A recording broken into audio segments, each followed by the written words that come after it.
Hello, I'm Ellen Goldberg, and I welcome you to a tarot moment from the School of Oracles.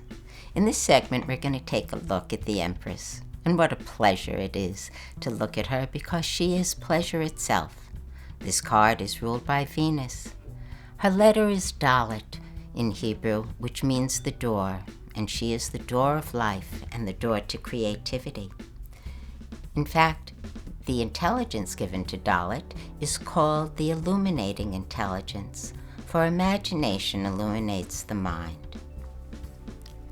She, together with the High Priestess, form a picture of the feminine archetype, because there are more than one archetype to encompass the feminine, because, as I think everybody knows, women are complex.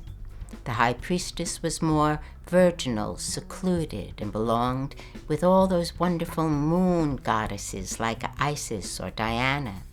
But the Empress, she is like the love goddesses, Aphrodite. She is Demeter. She is Venus herself. In fact, it is Venus that rules this card. Look at her sitting so well on the sofa, and her dress is quite loose because she's pregnant.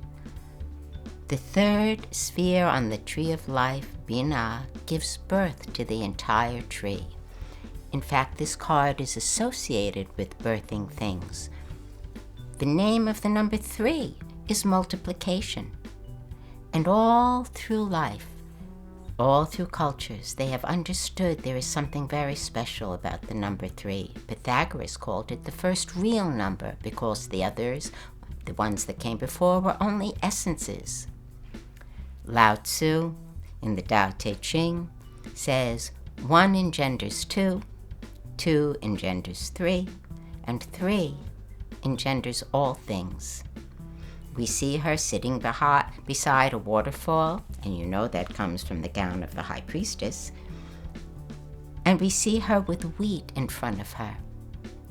She also, Demeter, taught the mysteries of agriculture and of multiplying through use of seeds at the Eleusinian mysteries.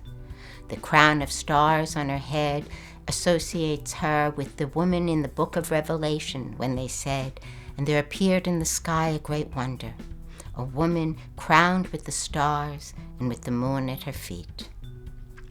Also, that woman was pregnant with the Christ child. When this card appears in a reading, think of things like luxury, love, fertility, creative imagination.